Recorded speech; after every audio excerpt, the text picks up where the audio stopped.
All right, ladies and gentlemen, welcome to episode 50 of the Dunk Dynasty Podcast. Milestone, halfway to 100. It's when we all first begun, did we think we were going to get to 50? Don't know, maybe, yes, but we are here now. Exciting times. We're well, into Olympic basketball play and the Olympics overall, and we're here to break down Olympic basketball as well as NBA basketball and give some other takes as well on just overall the Olympics. So much sports.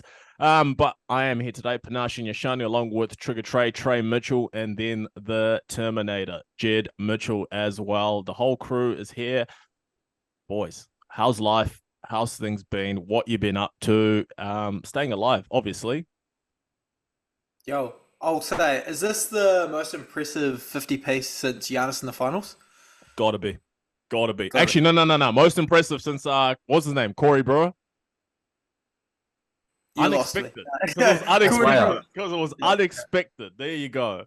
Okay, most unexpected 50 pace since Brandon Jennings in his rookie season. Ooh, that's saucy. Most unexpected 50 piece since Mo Williams. Damn, we could go with that. Chicken nugget. Yeah, bro. 51, just 50. Okay. Oh yeah, you got 51. Damn, that's cold. Yeah, exactly 50 is when it's clean. You like to look at it and it's like, yeah, there you go, 5-0, perfect 50 bomb. But fellas, how's things been going? Obviously, it's lots of stuff for us to be watching. It's pretty ideal. You go into Sky Sport, you see 20 channels to choose from, bro. It's unreal. But you've been paying attention to any other sports outside of the basketball that we'll go into? Any other sports you've been checking out, being fandoms of? You've got to History. And mainly just because New Zealand always gets medals in it, and you like watching New Zealand get medals. Hey man, jar work out here. Man, those shooters be going crazy. What the hell are they wearing on their face? I saw that Turkish shooter today, I think it was, he was raw dogging it. No protection whatsoever, bro. He had the pistol ready he was ready. That's the real John Wick right there. I love that. That's Jar Wick.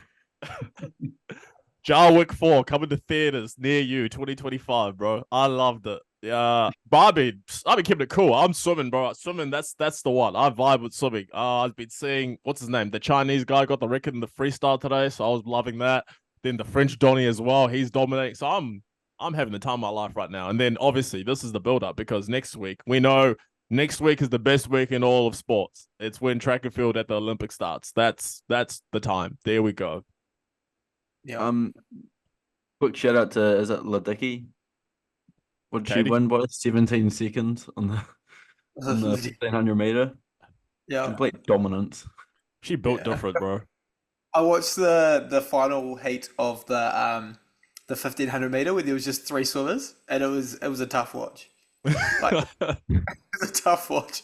It's like there's no competition in it at all, and it was literally like a participation award race. But all credit to them; they're Olympians. Yeah, credit to Katie Ledecky. Top 20 times of all time in the 1500 meter freestyle. She's built different, bro. But 400 and 800, I don't think she's beating my girl from Australia, Ariane Titmus. As I've said, the best swimmer in the world. 400 meter, she already got the gold. She got silver on the 200, but 800 meter, I think she's coming for that upset. So shout out Ariane Titmus, back-to-back defending 400 champion. She's coming for the 800 as well. Yeah, I didn't even know you'd dive that deep into sports, mate. But that was a good pun, by the way, Trey. It was all intentional as well, wasn't it? Oh, that's cold, boy. But as we move on to the basketball, I want to give a quick shout out first. Puerto Rico against Spain yesterday in the women's basketball nearly put off an upset of the ages. Massive underdogs. I think 21-point underdogs, and they came through, nearly got the W. I personally think that the referees cheated them, but that's a story for another day. But shout out to Puerto Rico. It's great to see the women's game growing. Obviously, men's game, we'll talk about that now. That's growing as well. Going into Team USA, obviously 2-0 to start the tournament, blew out Serbia by 26 points in their first game, and then closer game today against the team that gave them trouble in the warm-up, South Sudan, but they still get up and win by 17. Looking at Team USA, what's your thoughts on them, how they're looking? Do you think that they're going all the way for gold? any signs of worry, or is this exactly where you sort of expected them to be this early on? The biggest worry for Team USA is the lineups. Like Steve Kerr, he's completely benching these players, and they should at least get to play some garbage time or whatever. But not playing Embiid today, and not playing Tatum and Haliburton the other day. I don't really think it's justified. That NBA superstars, like, you got to fit them in somewhere. The most crazy part about that is like Steve Kerr afterwards is going, sorry, I should have played them. It's like, man, you're the coach. You had every possible chance to put them on the court. Like, such a cop-out. I reckon if he's going to play the card that he's going to treat them like regular players and take all their stardom away from them and like, you know what, some games you're not going to play, fully stick to it. Don't like cop out after the game and be like, oh, sorry, my bad. Bro, you won the game. He told Jason Tatum before the Serbia game that he wasn't playing, and that's why he looked shitty when he walked out. That's so weird. I don't understand that though. Like, surely, why is Jason Tatum not playing against Serbia? Oh my god, Jason Tatum has a terrible matchup against Bogdan Bogdanovic. We can't play him today. What? This makes no sense. What? I should have played him. I should have played him, bro. What? What does that even mean? I reckon you can play as teammates is even worse. Oh, I reckon it's fair enough. Like they've got a tough 6-game schedule. Like you gotta rest. But yeah, like is Steve Kerr like blowing up something? Is he trying to create conflicts between the players and the teams and stuff? Nah, Steve Kerr is thinking about that documentary, bro, in 20 years' time, and then he'll be like, imagine if Jason Tatum pops off and scores like 30 in the final, and then in the documentary, Steve Kerr will go, yeah, I did that on purpose so I could motivate JT, to be the best version of himself and drop 30. Bro, no, doesn't matter. Jason Tatum, Sports Illustrated cover, 2K25 cover, NBA champion. Why is he not playing against Serbia? Why? And then, to make matters worse, Haliburton's after. Embiid, the guy who won MVP last season, not getting any minutes against South Sudan. I don't understand this. The tough matchup that is Wenyen Gabriel. I mean, I'm not trying to disrespect Wenyen Gabriel, but come on, bro. Get Embiid on the court.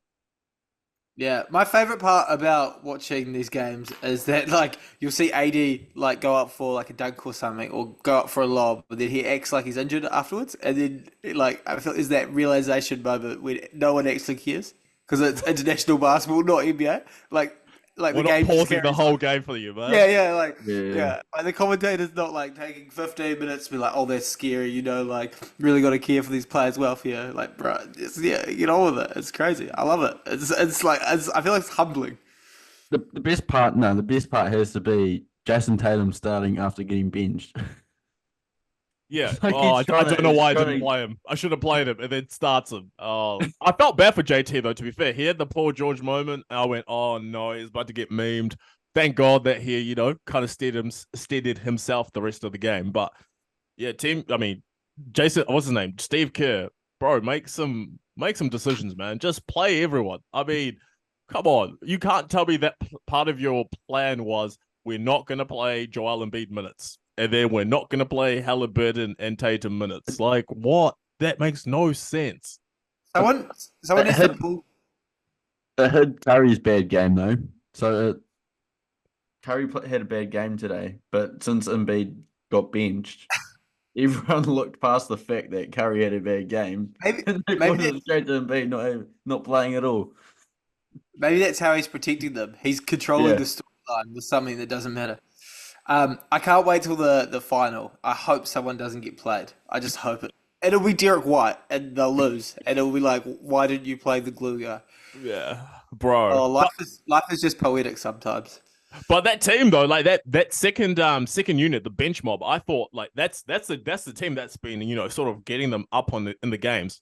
What's it like? Anthony Edwards, Drew Holiday, Derek White, because all those guys are elite defenders, and I feel like those guys all come in almost like with a mission to say, oh, what we want to play too, like we want to make the most of our minutes. So that lineup there, and then you add in Bam, like defensively, bro, fuck, they're pretty hard to score on. And they make the most of their minutes, especially Bam. Like Bam is becoming. I remember that video of DeMarcus Cousins when he was like, "I'm the third splash brother," and kept on missing everything. Like Bam wants to be the third splash brother, except he's making everything. So scary hours, bro. I'm thinking about Miami Heat fans getting a little bit excited because Bam already started shooting the three a little bit at the end of the NBA regular season. Now he's shooting this three. I know it's shorter distance, but still, get that confidence up, young man. Bamonte. Mm. No, Bam's been killing it out there. Same with AD. Like that, they're a good pair. I can sort of see why you don't start Joel Embiid at the moment, but not playing him at all is that's a little crazy to me. I love it. Embiid's a bum. He's only on the roster, so no one else has him. That's it. That's crazy work. To be fair, Joel Embiid shouldn't really play, but for USA, I mean. Yeah.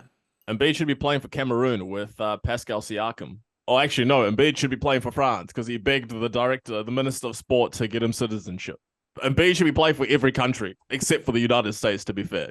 Guys try to get, passports for everyone. Come on, man. Like, why are you playing for USA? Like, they don't actually even need you. You just should have gone and played for France, They should have went to Serbia and paired up with Jokic. Yeah. No, I reckon my bold prediction, Joel Embiid is just easily manipulated. He had a conversation with someone one day and they just gaslit the fuck out of him, and then he ended up playing for Team USA. It's that simple. Next Olympics, Luka needs to go to Serbia. Hey, man, bring back Yugoslavia. That's what I say. Bring back Yugoslavia. I'm not going to lie. I don't think you guys realize there's no free agency for international players, by the way. You can't tell Joel Embiid that. Tell Joel Embiid that. Because Joel Embiid was out here signing max deals with the team that would give him, guaranteed opportunity at winning gold. I'm Cameroonian, but, oh no, I'm going to play for France because they have Wemby Gobert. Actually, no, the French guards aren't very good. Let me go play for Team USA. And then Steve Kerr said, you know what? Since you want to switch up all the time, how about you switch up and switch onto the bench, buddy? And now it's sad hours. It's sad. It's sad times because that's my boy. And now I've got to watch him on the bench. Crazy. But checking out the other teams, Canada, obviously expected to be challenging up there. And they are 2-0, hoping to become 3-0. They're doing their thing. It's going to be very interesting to see who the next team up is because, Canada and Germany, that's the two teams that, most of us all picked to be amongst the podium. Any other teams in there that you're sort of looking at to say, okay, they could cause some trouble, if they get the, be able to get the right run towards the finals? Surely you can never count Australia out. Like, the way Giddy's been balling and leading that team, I feel like they're always going to be in for a shot. And it's single elimination basketball. A few good games and you're away laughing. So have them in the mix for sure. Yeah, Aussie always solid team. Japan nearly beat Canada. Like, we've had Canada as the favourite coming into the Olympics, so to only lose by 4 or whatever, and with Rui Hachimura getting 2 flagrants and kicked out of the game, they could cause some trouble if it's not too late already. I should give shout out to the boys. That's the team I picked, Germany. I said the world champions are going to win another one, so I got to stick to my guns. Got to stick to my guns. I mean, obviously, it's good though. Is the tournament starting to take shape? But I definitely think USA, Canada, Australia, and Germany. That's the teams for sure that are probably going to make the most noise. But obviously, some dark horses. You can never count out the best player in the world. What's Jokic and Serbia? So that's the team to look out for. And then Spain, same thing. They should be up there as well. So I'm pretty excited. It should be really good, especially once we get to the single game elimination in the from quarterfinals onwards. That's when it's going to be good, and especially because it's if there was ever a time for USA to lose, or when people wanted USA to lose, it would probably be now. Because imagine the chaos if Team USA basketball and the guaranteed gold medal didn't win. I reckon the most crazy thing is it's probably just as likely that they don't medal or they get bronze as like winning gold because it's single elimination and the way it works, one of these good teams is going to fall down the ranks, and they're going to have a matchup against Team USA at some point. So I reckon we could be on here for a sneaky upset before the middle games. So is it one team per a pool makes it through? No, two teams per pool, but then there's the three. Sorry. Oh no, who was it? Two of the third teams make it as well. Yeah, third teams as well. There you go. But then the third teams get ranked from 1 to 3, whoever has the best record, and then best points differential, and then that determines who you match up with. So almost every Serbia team can still make it, even though they lost to. yeah. USA. So like Greece, for example, Greece are 0-2 right now, but if they win their last pool game by a certain amount of points, they will be, one of the third place finishers, and then all of a sudden be in a quarterfinal. So only 3 teams don't actually make it to the knockout rounds. Oh, okay.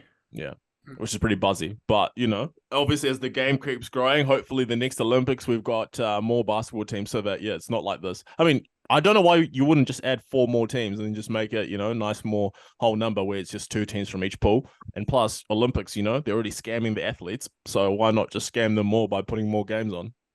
Yeah, and exploit them more and make more money off them. Like, it's just that simple. Like, it's simple math. Like, Exactly. How's it scammed? Do they play for free? Right. No, so it's like the Olympics they make all this money off advertising, because it's the biggest event other than probably the FIFA World Cup. And, all this money that's made from all this revenue that's made, none of it goes to the athletes. Like, if you're an athlete, the only money that you get is from your country if you win a medal. Like, you see that Hong Kong girl the other day, I think she made $770K from winning a gold medal.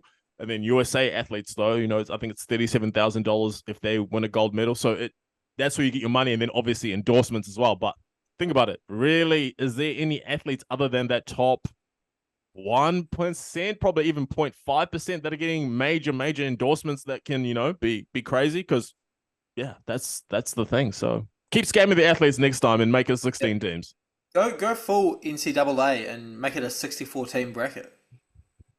Just go all out. Like, let's get Iran in there, Wow. Let's get No, Iran. Hey, Yeah. What let's other just get countries? Slovenia. Antarctica?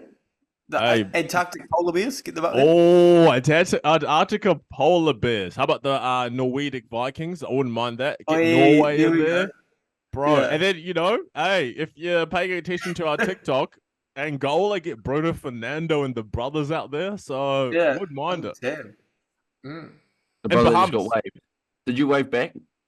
Yeah, Was it you get Leonardo Barbosa in the whatever Caribbean country he was from out there. The Caribbean. Barbosa's from Brazil, my brother. Brazil. I was close. I was like right continent. Hey, shout out the Brazilians, though. Anderson Varejão and all them brothers, and Barbosa. Who else? There was another Dottie from Brazil in the NBA. I forget what his name was, but they've got they've produced some ballers. Yeah. Hey, man, but that's good. Olympic basketball has been good. Olympics overall have been good. So, we'll see how that keeps progressing. And, by the time we come on to the next podcast, I think we'll be at semi-final time. So, yeah, exciting times to come. But moving on to the actual NBA itself, and the guy who's not competing at the Olympics, but he was serving his country last summer, Lauri, whatever you want to call him, Markkanen, Larry Legend. And his drama's over in Utah. I mean, it doesn't look like it's going to be too much drama anymore because they are very confident that he's going to sign an extension. But with Lauri Markkanen and the Jazz where they are, like, even if he does sign an extension, do you actually see him fulfilling the entire contract in Utah? Or, everyone wants a piece of Larry. Do you think he's going to be traded? Hell no. I reckon it's a case. Trade him too early before it's too late. Get him, like, what is the Utah roster? What is their direction? What can they achieve in the next 5 years? He's not the youngest player. He's like, 27 now? So you think this contract, it'll take him to age 32. Are they going to be a title contender with him by then? I reckon you cash it in, you move on. They've got till the 6th of August. Well, no, he's eligible for the extension on the 6th of August day. And if he doesn't sign on the day, if he signs after that, he actually won't be eligible to be traded this year, the way it works. So, there's a bit of haste on making these decisions, but I reckon cash it in. don't do what the Raptors did and wait too long on Siakam. Just, get him on the whatever team that he'll end up on. The Warriors, the Pelicans, Thunder, wherever it is. Just get him moving and speed up the process. Here's the thing, though. It's not a Lauri thing. It's a Danny Ainge thing. Danny Ainge is turning into the new Pat Riley. No one's going to want to trade with him soon with how demanding this guy is. You got offered a wicked package for Lauri and you turned it down. Like, what's that, Lucci? That Kuminga, what was it? Kuminga, 2 first-rounders, and Moody? No, what my crazy thing about this whole situation is the Danny Ainge part of it that you're talking about. He's part of the problem. Him and Sam Presti have been like stockpiling draft assets and player assets and diminishing the trade market. With That's the what amount I'm of saying. Yeah, like he's created his own problem and then he's setting the stakes too high. Like, like you've got to be realistic, and I think time is of the essence. Utah can't really afford. Well, also, why don't they trade him and go for Cooper Flag? Like, there's that window as well. Like, there's so many parts of this that don't really make sense for Danny Ainge, who's proven over history to be a pretty smart guy. I would expect them to move him, and they'll sign him on the 6th. If they sign him right away on the 6th, you'll know he's probably going to be on the move before the trade deadline's over. Well, it's rumored that, they've shopped Jordan Clarkson and reports no team is interested. I'm sure this team's interested. They just don't want to deal with Danny Ainge. I think no one wants to pay the overs. Problem. Yeah. But also, why would you trade for Jordan Clarkson when there was so many good free agents still kind of out there that signed for minimums? Like, there's a lot of... They signed for minimums for a reason. Well, Tyus Jones was... If this was free agency last year and he was a free agent like last year, he would have gone for probably 20 million plus a year. Yeah, but but he wanted to play. Gary Trent and Tyus Jones were in the same situation where they both wanted to get a crazy amount of money and they both wanted to start getting starters minutes, like proper starters minutes. And that's what sort of affected them on the market. Whereas, that's probably why it took so much longer to get them signed. I think it's more timing than anything. I think Gary Trent turned down a $15 million a year contract. Yeah, that's what I'm saying. He told him he was worth 25. He went and tested the market and ended up with a min. You've got to remember these guys have incredibly smart agents who understand the lay of the land contract-wise and what's going on. There would have been a lot of chat around, okay, the market's dry this year. A lot of the teams are feeling these new cap restrictions. Sign a minimum, get in a good situation that suits you, and then get the bag next year. It's the way they've smoothed out the increase in the cap is also having an effect. It's like the opposite of 2016 when the cap went up and they flooded the market with money and everyone got big contracts. They've kind of overdone it by trying to restrict it and smooth it. So I think it's more of a wait and see. These guys are still young. These guys... It didn't have to be that way. It didn't have the bag. Yeah, Gary Trent fumbled the bag. That's still early doors. But it's also the teams that would go all in can't go all in because they're too restricted. That's the problem. Okay, so if Gary Trent Jr. gets injured this year and signs another minimum next year. Yeah, it's the risk you run, but is a shit team going to want to sign him, play in big minutes, hold back the development of their young guys and reduce the chance that they get good odds at getting Cooper Flag? No, it's just the perfect shitstorm for these guys not to get paid what they're worth. I think it's more on the market and the way it's been structured this year than anything else. Because you think about it, last year when the NBA is so wide open at the moment, the Celtics are really good, but no one was convinced. These guys would get signed instantly to crazy money and teams would overcommit to them. This year, that's not the case. And if you can't see that, I feel like you're just missing the point. Things happen for a reason, and it can't just shift that much in the space of 12 months. Yeah, but that doesn't mean he had to sign for a minimum. It doesn't mean he had to, but it's just the likely outcome given the circumstances at the moment. I'm sure the Pistons would have offered him probably 12 mil. The Pistons, yeah. Okay, I wouldn't sign for the Pistons. You're using that, but yeah, you would have thought that there was a team out there that would have offered him a little bit more. But yeah, but that's what happens when I feel like, it's overvaluing, and it's because that's what I'm saying. These two guys and their agents came out early doors and said, Tyus Jones, for example, we're coming out, we're using this year in Washington to essentially prove that he's a starting guard, and then now we want to get paid like a starting guard. So if you've got that expectation from day one, obviously I see what you mean, like with the market and stuff, but yeah, the market probably affected him a little bit because, there's not many teams out there that actually needed a starting guard and were willing to pay that much. Not many teams were willing to pay him that sort of salary to be a starting guard on a really good team. You see? And I don't think any bad team wanted to sign him for that sort of money either. But then on the flip side, there's teams that have well overpaid for young guys on rookie extensions because they don't have the flexibility to sign these guys in free agency. They don't have the cap space, but they're okay paying a shit ton of money when they're already restricted. That's kind of what I'm saying. Like a team like Orlando, throwing that kind of money at France. Yeah, when they didn't really have the room to sign free agents. I'm just saying that these restrictions have meant teams are going all in different ways. There's not free agency money like there used to be because it's all locked up during the regular season and it's all locked up with contract extensions. It's just a shift of the way it's done. You need to be on a team, get a good extension, and then get traded from there.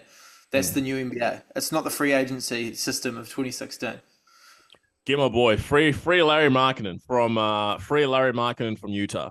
We want Larry gone. Larry, we're going to San Antonio, or we're going to Golden State. Preferably San Antonio, because Wemby and Lauri Markkanen, together, and then alongside Chris Paul. I know Chris Paul's not the same offensively, but still, he is, that's the guy who you want around two bigs that can shoot and space the floor like that, as well as Wemby being able to be mentored by Chris Paul, have a big that can shoot next to him. That Wemby, Markkanen pick and roll, thank you for coming, because every possession you're getting cooked for sure. That timeline just doesn't fit. I don't. I reckon that's the fun bit. But there's so that's many the fun teams part, though.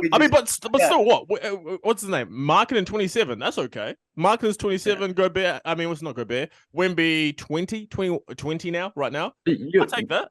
You're trying to develop your young players, and Larry's a high usage player. Stephen Castle's not really going to get that much minutes. If Lauri Markkanen was on that team, bro, his minutes aren't going to change, but his touches of the ball will change. Larry doesn't have to be high usage. He can shoot the ball. It's easy. Let's get Larry on the Warriors and just have one last glory ride. It's going to happen. They're going to be favourites to win the chip next year. They're going to get him. It's going to be perfect. Larry is not, he doesn't need the ball to be, he's not like a guy who's going to go, give me the ball, isolate for 15 seconds of the shot clock and get a shot up. He can be out there as a spacer. He can be a guy who can make quick moves. He doesn't need the ball for He does isolate, though. Yeah, and he makes the most of it when he isolates. Hence why he's an all-star, bro. So give him the respect. I'm just saying he didn't really fit the timeline that well. Is all I was saying. Hey, but Wemby's timeline. I don't know if you watch American football, but Joe Burrow, quarterback for the Cincinnati Bengals, said what? He said they asked him, "What's your championship window?" He said, "The championship window is my whole career." As of this year, Wemby can say the exact same thing. What is your championship window? The championship window is my entire career. The window is open. Go get Markkanen. Let's start going for a championship. Yeah. Agreed. There you go. Yeah, well, do they have the assets to trade for him? Well, Keldon Johnson and get some other picks involved, and for sure they'll be able to get him. Is that a better package than Kuminga, 2 first-round picks? Well, I feel like that ship has sailed now, because if Danny Ainge declined that first one, I doubt Mike Dunleavy is going to offer it twice, Yeah. Like... I don't know. I don't think someone's overpaying for Larry. 1,000%. Oh no, I'd say it's not overpaying, considering some of these extensions that are out there. Like if Mobley's getting max money and if Franz is getting max money, I wouldn't consider it an overpay for Markkanen. I'm considering. I don't understand that Franz one. He is not a max. I don't understand the Mobley one. The Cavs are like, you know what? Nah, we've proven over the last few years. Franz has put a stop to that franchise's moves in the future. all The these Cavs shit are giving out franchises money on freaking Oprah vibes, bro. Like, you get one, you get a contract. Like, Mitchell gets a contract, Allen gets a contract, Mobley gets a contract. Like, bro, you can't just keep flying money at a team that lost in the second round. That's not how it works. You give money to a team that just won a chip, not, oh, we lost in the second round. Let's give everyone big time money. Well, Jarrett Allen got a bloody good contract, I thought. 3 year, 90 mil. Oh, bro. That's a solid contract. I still feel like 5 year, 220 mil. But I can't get past the Mobley one. Sorry, that's the one that I'm caught up on about the most. It's like every time Mobley gets injured, the team goes better, and they're like, you know what? Let's keep this guy around. Let's make him a key part of our core. All right, you guys tell me how Mr. The Lights Were Too Bright does this year, then we'll see. But you don't think he's worth 30 mil? Quick one before we move. Quick one before we move on. My guy's self-aware. I'm gonna say he's got self-awareness. It's a valuable trait. Quick one before we move on. Lauri Markkanen traded. Yes or no? Yes. No. Yeah, I reckon this is how the conversation's going. Danny Ainge is calling up the Spurs, being like, let's make a trade. Yeah, they'll be like, who do you want? They'll be like, Wemby. And then Danny Ainge will be like, yeah. Done. Okay, we also said Zach LaVine was certain to be traded. Yeah, and now look at Zach LaVine. He has to live in Chicago for another year on probably one of the top 5 worst teams in the league. Yeah. It was last year in the league, probably. And with that, we move on to the Denver Nuggets. Wow. Russell Westbrook signs with the Denver Nuggets after being, traded to the Utah Jazz and Danny Ainge and waived again. Looking at him signing for the Nuggets, though, what's your thoughts, man? What sort of impact can he bring to that team? And how does the rest of the roster shape up to make another championship run? If they can make another championship run, given, the salary cap restrictions and constraints, that happens with that second apron. I'd just like to say something quickly.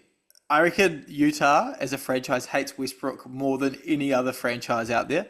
And the fact that they've paid him to not play twice, I reckon it's just beautiful. Like the fact that they buy him out, it's just great. Westbrook's just cashing in. He got sued for like $100 million from that fan that time, and the city of Utah is just paying him. It's great. Hey man, he hates them, they hate him. It's lovely. It's cinema. We love it.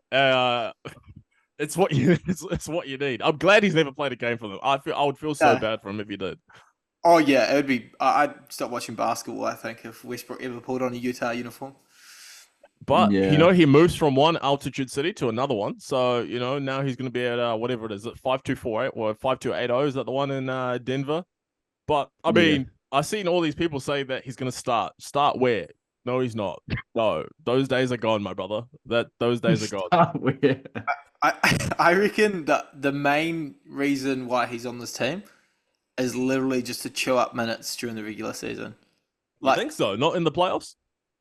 Oh, like he'll get a little bit in the one thing that the Nuggets catches them out is they get tired as the season gets on because they have so many injuries. Westbrook has proved over his career. He's a pretty healthy guy, and you can kind of put him in and he accepts a role and he'll love to have a bigger role when it's available. He's just going to chew up minutes as the season goes on to allow the others to, be more prepared come playoff time, or more healthy, or have more miles on their legs to go. That's what I think this is mainly about. Yeah. It's crazy though. I actually really like the fit. There's another ball handler, take a little bit of pressure off Jokic, and the bench has finally someone that can actually play make for the other guys. You don't need to rely on Jamal Murray so heavy to carry the second unit the whole time. You can give Russell Westbrook the ball and, have Jamal Murray the player he is when Jokic is on the court, like an off-ball type player. And that's where I think he's the best. Because when Jokic isn't on the court, I don't think Murray is as great being primary ball handler, if you know what I mean. Yeah, it's quite fascinating though that Jokic literally was like, "I want Westbrook on this team." Bro, that's pretty. That says something about what he thinks of Westbrook, but also, says something of where Westbrook is in his career. Still, he's still at that level where he's got the ability to contribute to a team, a contending team as well. And I think, I fully agree with that as well, where he's got the ability, be that guard that comes on the court or with the second unit, because We saw what happened in that Minnesota series. You know, these guys like Christian Brown, Peyton Watson, they can't create for themselves. So to have a guard out there who can come in if Jokic is on the bench, and even for Murray too, make it easier for him, a guard that can come in, create, just make the game easy. You don't have to worry about, oh, let me do this. I have to, go out of my, my game. No, play off Westbrook. That's what he'll do for you. I mean, not play off what you get what I mean. But anyway, so, and plus, smart by Jokic as well to want Westbrook on his team, because now that Westbrook's on the team, that means there's no chance Westbrook is going to extend that triple-double record. So Jokic will probably be the all-time leader in triple-doubles now. Now, Westbrook just needs one more. He just needs one more, and then he 200. can... Yeah. Get that 200. I'm surprised, Jed, that you're not as happy being a Westbrook supporter. Like, this is a better opportunity for him to win a championship than what it was on the Clippers. Yeah, I'm stoked. I'm stoked for him, like 100%. You look real stoked, man. Hey, it's been a long day. It's been a long day. No, yeah, I reckon it's the best fit in the NBA for him. But I think there's just more. Like as I said, I think it's more about he's not going to add a huge amount, but he's going to provide a lot in the way of taking stuff off other people, if that makes sense. I don't think the Nuggets championship odds shoot through the roof at all with Westbrook, but I think it's a great fit, and I think he's gonna get some backdoor cuts off Jokic. He can last year he proved his defense when he's not playing as much offense. He can stay in front of people. He'll be he'll provide a lot of upside, but yeah, that was a whole lot of ramble, but yeah, I do like it. I do like it a lot. For the Nuggets, it's good too because, they had not much money going into free agency, and to lose KCP, you had to do something. You couldn't just let KCP walk and not get anything in return. So to get Westbrook on a buyout for Vetman, 2 years as well. Yeah. What do you do with MPJ though? What do you reckon they do with MPJ? Because I feel like the person holding everything up is MPJ. Because if I'm looking at MPJ, I go, bro, you're the third highest paid player on the team. And I look at what you did in the Minnesota series, and I look at what the second apron now does to teams, like what does to us, what we can't do it. Do you sort of look at that and say, let's think about moving MPJ and go get a 2-for-1 deal or get something? Because, I mean, for a guy to be your third highest paid player and that's what he gives to you, come on, man. But the question is who? And is it an upgrade? That's what it's going to come back to. I reckon only if you get a guy like Larry. That's probably the only guy I see out there. Another guy you could get from is Ingram, but does your team get better if you've got Ingram on it? I feel like it's worse with Ingram. Yeah, I'd be trying to get two players if it was me. I'd be trying to get two players out of that deal. What, Kuzma and Jordan Poole? I'll take that, bro. Give me that, because at least I have two guys. One of them can pop off on any given day. Whereas if I got MPJ, and now there's the biggest thing is I don't mind MPJ when KCP was there, but now MPJ is our designated 3-point sniper.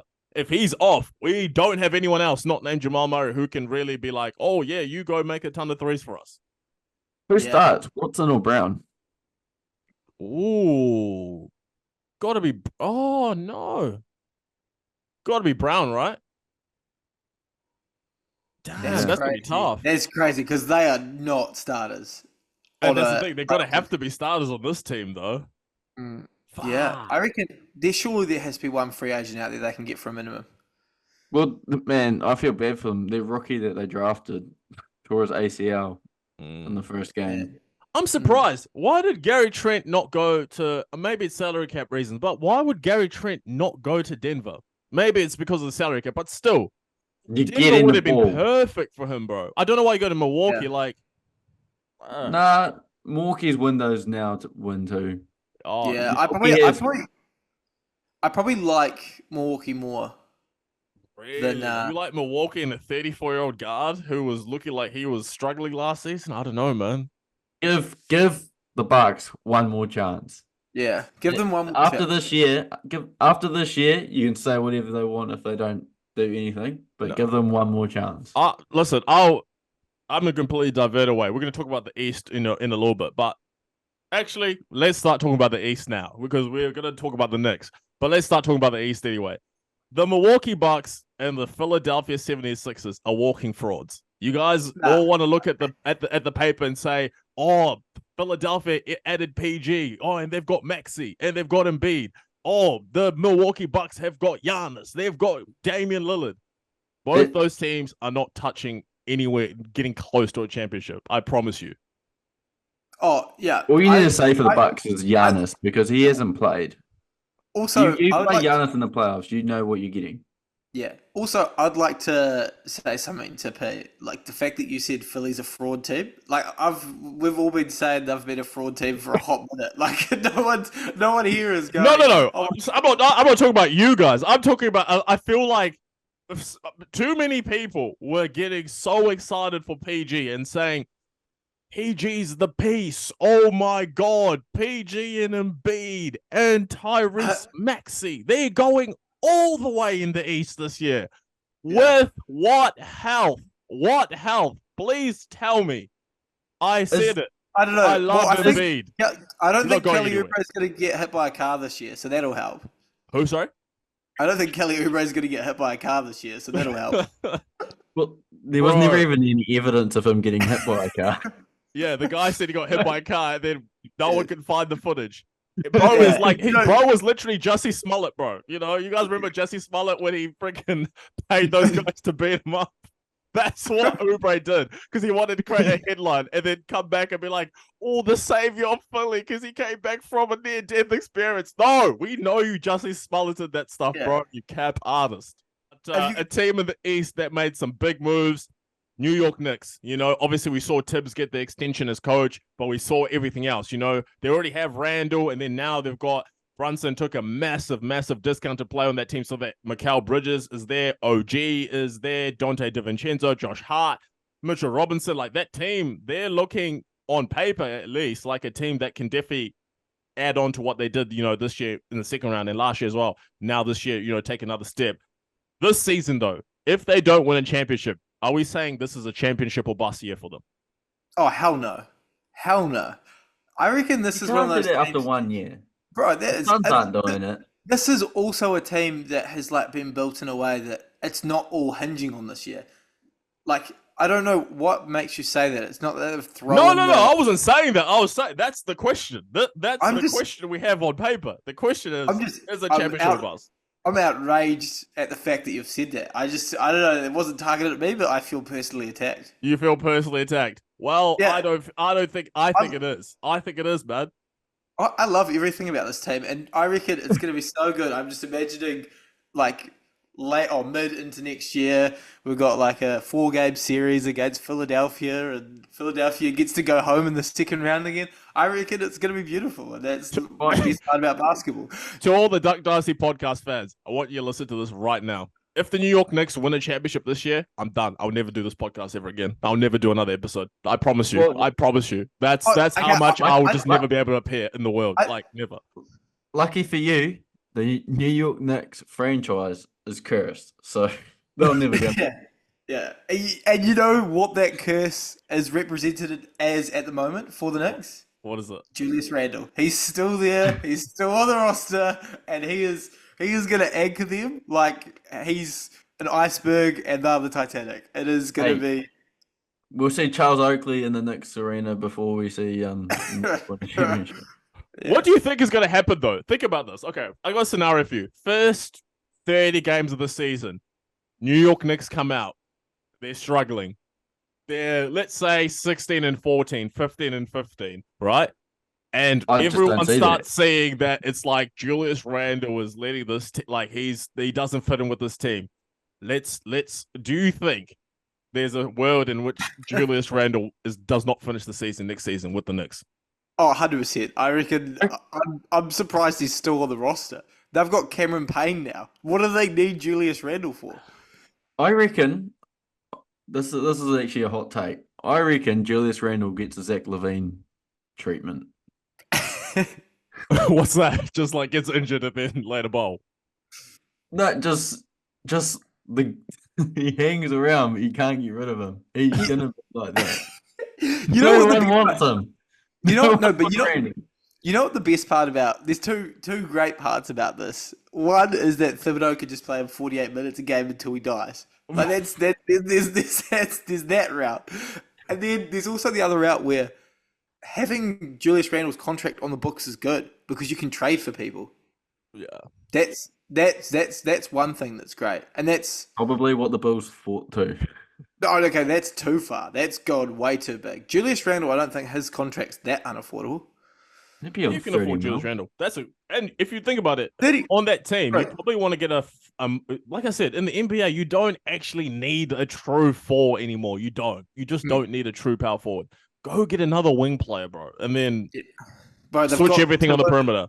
They've got two What of the is most ideal wings in the NBA. Yeah, but think about it. The Let's Celtics, get it they there. had all the wing players. They had 4 guys on the perimeter and Kristaps. If I'm the Knicks, I'm like, that's the blueprint, bro. Go get another wing guy. And now all of a sudden, 4 wings and a true center. That's what I think is Kyle the recipe Kuzma, to win. mate. Kyle Kuzma. Kuzma. As long as they don't get Imagine- Jordan Poole. As long as they don't get Jordan Poole, because like if I'm an NBA general manager, I don't even want to be on the same continent as Jordan Poole. I'm doing. I did not have Julius Randle and Donald Trump to be in Washington on my bingo list for 2025. So I don't want to see that. Yeah, rumor has it Donald Trump didn't actually get shot. It was just Jordan Poole was, shooting some basketballs and he missed by like a whole minute. If Jordan Poole was the shooter, Tupac would still be making beats to this day, my brother. Yeah. Jordan Poole slander's gotta take a knock at this point. It's warranted. It's more, All Yeah. right, Jordan imagine Poole this could pin the big tail on the donkey, mate. He can light it up. Okay? three. If you go lighting up shooting, subpar 40%, my boy is lighting it up night to night basis, yeah. Four dates.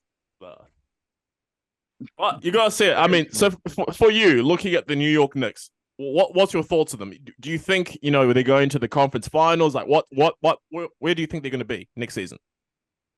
Conference finals. I think, I just like the way they're constructed. I like how they've kind of built up to it as well. It's not like they've been assembled overnight with lofty expectations.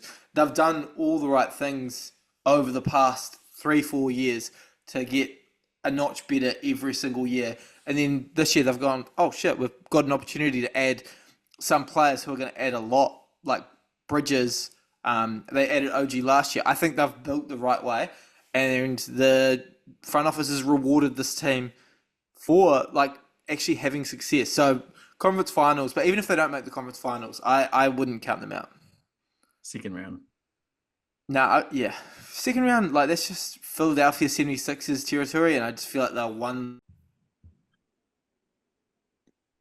Yeah, but Philly, second round. I mean, look at the Sixers. Not Sixers, sorry, the Knicks as well. I'd probably say, other than the Celtics, there's not really another team that I look at and I'm like, oh, I'm so confident in this team to say, I feel like there's so many uncertainties. So just for the lols and just because it would be a crazy conference final series with both crowds, let's say the Knicks are going to the conference finals. But I don't think they're going beyond that. And even if they do, they'll lose in the finals for sure. I did believe in the Bucks before, but over the time we swapped over the streams and like refreshed, I had an epiphany. Doc Rivers is coaching the Bucks, so I don't even think they're going to make the playoffs. Yeah, and look who the assistant coach is. It's Darvin Hands in my pockets ham. So Turkey ham. Yeah. yeah, No. so I don't know where that team is screwed, bro. Imagine that team in the clutch where they need to make adjustments. You got Doc and Darvin Ham. Oh Lord. Yeah. Is this the Philadelphia 76ers' best shot at making the conference finals? No. Like, no. But they don't even excite me at all, eh? They really don't. I agree with you. They don't excite me one bit. You've got a player who's perimeter oriented in Paul George, and he's only getting older. What do you think is going to happen to Paul George when he plays Mikal Bridges, Dante DiVincenzo, Josh Hart? OG Mudbone. Oh, and OG, bro. Like, Yeah. brother, you're not scoring. And Patrick Achua. Like so many good Patrick guys. Achua, that's a really good player. Patrick, who's that? He plays Patrick American Achua. football, I love buddy. Patrick Achua, man. That's my guy, bro. Yeah. My boy Patrick. Nah. Delicate. He's precious. He was delicate. I just used his like other name. I was thinking of I got it mixed up with you know. It's because he's yeah. a massive Patrick McCaw fan. He loves Patrick McCaw, bro. That's his boy. So he was like, he's gonna show love. Patrick McCaw is up there with Patrick Starr. It's my like two favorite Patricks. Hey, do you know what's even better though? It's what is it? What was I gonna say? Precious Achua siblings, God's gift, blessing. He's got promise. He's got his family. Delicate, Mum mate. and Dad said we're gonna name just everything. So shout out Precious Achua, man. Back on the Knicks, isn't he? Yeah, he is. Yeah. Well, there you go, man. That's another episode of the Dunk Dynasty podcast in the books. Lots of fun stuff going on, of course, and 50 episodes in the bank, which is unreal. So thanks again to everyone for the support. Really appreciate it. So if you're watching on YouTube, hopefully you're enjoying the new intro, outro video. That's been pretty fire. And thanks again to everyone who's been following on Instagram, TikTok, Facebook, all those communities. Just keep on growing. So Dunk Dynasty Podcast, we're just getting started. Halfway to 100. So catch you probably middle of the year, middle of the season when we'll be at 50 or some point. But thanks everyone for following on the journey. And it's just getting started, as they say. We shall catch you on the next one. Olympic basketball and Olympics overall. Keep doing your thing, and we shall keep doing our thing. Catch you on the next one. Ciao, ciao. Yeah.